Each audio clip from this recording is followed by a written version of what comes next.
Alors, une délégation de la CEDEAO qui comprenait le président de la commission, Omar Touré, était à Tolède, en Espagne, jeudi le 31 août pour demander le soutien de l'Union européenne. La délégation de la CEDEAO est partie demander le soutien de l'Union européenne. On va commencer par faire ça. Merci.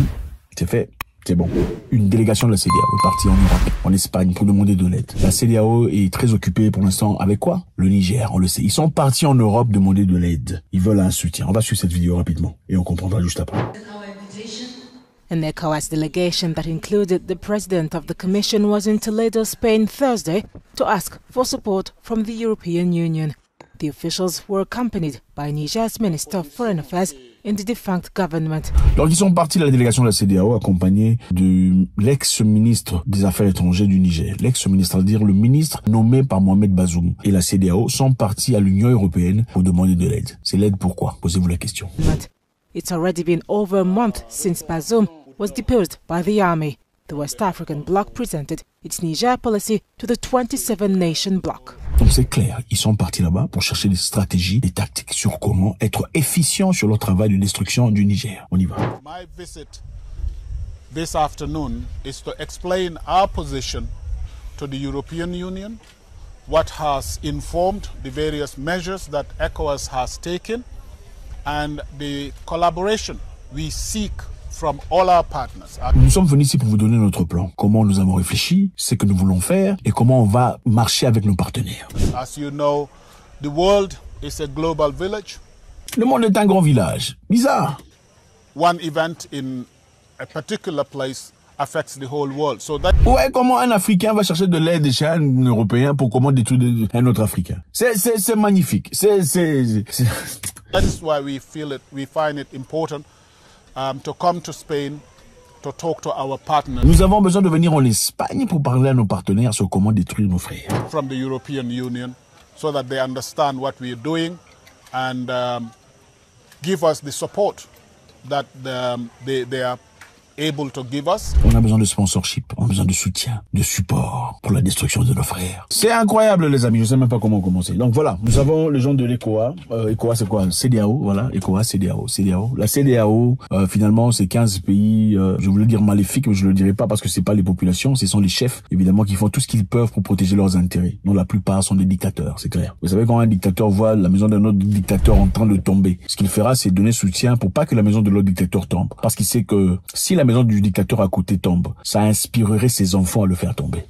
Donc c'est très important de s'assurer que la maison là-bas ne tombe pas. Ces gens sont adamants, ils sont pressés à vouloir rétablir M. Bazoum. Et évidemment, on a tous vu ce qui s'est passé récemment. Les COAS ou la CEDEAO en train de faire ses impressions, tout ça, son théâtre d'art martial. On va venir bombarder, détruire, on va venir finir, on ne parlera plus, on a trop parlé, tout le bazar. On a longtemps entendu voir cela s'arriver, cela s'appliquer, cela se manifester, mais malheureusement, ou heureusement, je sais pas, on n'a rien vu jusque-là. C'est clair. Surtout quand le Mali s'interpose et le Burkina Faso à ses côtés, disant tout celui qui osera fouler la plante de son pied au Niger sera en train de déclarer la guerre au Mali et au Burkina Faso. Bravo encore une fois pour ça. Je pense que ça a été très effectif, très efficient, très efficace sur le maintien de la paix jusque-là, je suppose. Maintenant, puisque ces pays ont clairement vu que le Mali et le Burkina Faso seront impliqués directement, l'Algérie refuse d'offrir son espace aérien pour permettre de bombardements sur le Niger, leur tâche devient beaucoup plus difficile qu'il ne semblait. Ça aurait été beaucoup plus facile s'il n'y avait que le Niger. C'est-à-dire toutes ces nations se mettaient ensemble pour attaquer le Niger, serait plus facile à effectuer que si le Niger était accompagné par le Burkina Faso et le Mali. Donc ça devient plus compliqué. Maintenant, qu'est-ce qu'il faut faire? Il faut chercher de l'aide chez le grand frère. Si entre nous comme ça, le combat sera dur, on fait quoi? On va chercher de l'aide chez le grand frère. Rappelant au grand frère que le monde est un petit village. Ce qui se passe ici risque de se passer chez vous. Donc les dégâts au Niger, le manque d'uranium, le manque des ventes d'exportation, tout le bazar, vous en subirez les conséquences, que vous le vouliez ou pas, ok? Et ce n'est pas limité à l'uranium parce que c'est les débuts. Il y a beaucoup de choses qui se passent. Nous, on est là, nous sommes des chefs, on veut rester en position, faire de l'argent, mais tous ces gens-là qui veulent travailler pour le peuple en réalité sont contre vous aussi. Donc il est essentiel que vous nous aidiez. Ils ont besoin de l'aide venant de l'Union européenne. C'est quel genre d'aide? C'est l'aide financière? C'est l'aide militaire. Évidemment, si on attaque le Niger pour aller rétablir, peu importe ce que c'est, il faudrait qu'on soit sûr qu'on aura un backup ou quelqu'un derrière, un grand frère. Vous voyez un peu, vous allez attaquer quelqu'un là-bas. Mais vous souvenez comment on faisait ça quand on était petit? Moi, je vais attaquer. Mais si ça devient chaud, toi, tu viens, tu entres. Moi, je me souviens, on m'avait envoyé une fois, petit, va le pousser. Il y avait un monsieur là, comme ça, on l'aimait pas parce qu'il y a une fille qui l'aimait, mais le grand du quartier là a essayé la fille a refusé. Il m'a dit va le bousculer. S'il te tape, je vais le montrer. Moi je suis parti bousculer, le monsieur m'a poussé. Le monsieur pouvait me rosser, mais le grand là qui est venu me taper. C'est exactement ce qui se passe. Alors, le combat est dur les amis. Le combat du Niger, de la liberté est un combat dur. Il faudrait rappeler ici que l'African Union ou l'Union africaine,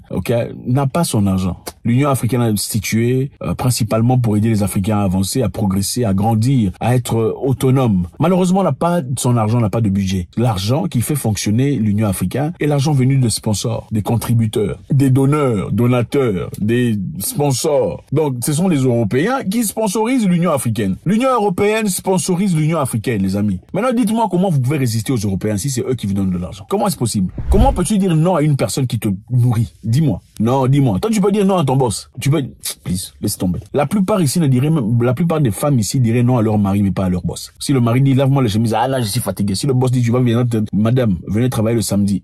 Oui, chef, n'est-ce pas? Voilà. Si l'Union européenne donne de l'argent, ou nourrit, ou sponsorise l'Union africaine n'a pas d'authenticité, n'a pas d'autonomie, n'a pas de liberté. Vous êtes obligé de travailler pour eux. Et ce n'est pas parce que l'Afrique n'a pas d'argent. L'Afrique est riche, on a tellement de ressources. Si chaque pays, chaque nation mettait quelques millions de dollars en disponibilité pour le budget annuel de l'African Union, on n'aurait pas besoin de qui que ce soit. Mais malheureusement, beaucoup de pays africains ne payent pas. C'est ça la mentalité des Africains. Et cette mentalité, ce n'est pas seulement chez les chefs. C'est ça commence en bas. Ici, aujourd'hui, si on vous dit, venez, mettons ensemble, mettons 1 euro pour soutenir quelqu'un. Beaucoup de gens ne mettront même pas le 1 euro. Ah, moi, j'ai des problèmes. Oui, c'est ça. Et c'est la même mentalité qui va jusque là-haut avec les chefs. Les gens ne veulent pas contribuer. Donc, il n'y a pas possibilité, il n'y a aucune capacité d'avoir l'autonomie totale de prendre ses propres décisions parce que voilà, on est nourri de quelqu'un. Imaginez-vous la salle de réunion de l'Union africaine qui est située à l'Éthiopie a été construite par qui? Par les Chinois. Hein? Vous imaginez ça? Là où vous allez vous réunir pour discuter les affaires internationales, vous discutez les affaires internes. Vous laissez les Chinois construire ça. Voilà pourquoi les Chinois d'ailleurs ont installé des devices, des appareils d'écoute pour écouter les conversations entre les présidents, même dans les chiottes, dans les ordinateurs. On pouvait voir tout ce qu'il y avait comme fichier, comme discussion, comme échange dans ces salles était envoyé à travers un serveur jusqu'en Chine chaque soir. Tout ce qu'il y avait comme communication entre les présidents africains était envoyé dans un serveur chinois. Pourquoi? Parce que les Africains ne peuvent pas contribuer pour créer un truc. Mais nous sommes toujours là prêts. Quand il faut se mettre ensemble pour détruire quelqu'un, là d'ailleurs, c'est un orgueil, il faut le montrer. Non, il exagère, c'est ça. Il se prend pour le nombril.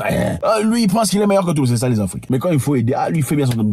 Ah non, mon argent, on va utiliser ça comme ça. C'est triste les amis, ça fait mal de voir ça. Des gens, regardez-moi ces gens. Ils partent en Europe pour aller chercher de l'aide sur comment détruire les autres Africains. Ça m'aurait étonné que vous partiez en Europe. Demandez même de l'aide. Nous venons ici chercher de l'aide pour aider ce pays à avancer. Pourquoi vous ne partez pas en Europe pour demander à ce qu'on enlève les sanctions qui pèsent sur le Zimbabwe depuis des vingtaines d'années? Pourquoi ne partez-vous pas en Europe ou aux États-Unis pour demander à ce qu'on enlève les sanctions qui pèsent sur le Zimbabwe aujourd'hui, qui croupit, qui asphyxie le pays? Vous ne le faites pas. Ça ne vous regarde pas, ce n'est pas votre problème. Mais pour ceux qui veulent se libérer, ceux qui veulent se détacher du joug de l'esclavage, là vous partez chercher de l'aide sur comment les assujettir. C'est incroyable, c'est inimaginable, ça me dépasse. Ça me dépasse. Merci infiniment les amis, c'est toujours avec beaucoup de plaisir. Le Niger a notre soutien, nous sommes derrière vous, nous sommes avec vous. On l'a vu clairement avec les peuples sénégalais vivant au Niger. Ils se sont levés, ils ont marché, ils se sont exprimés. On a vu des Nigérians au Nigeria, beaucoup de Fulani marcher contre cette guerre, contre cette histoire diabolique, méphistophélique.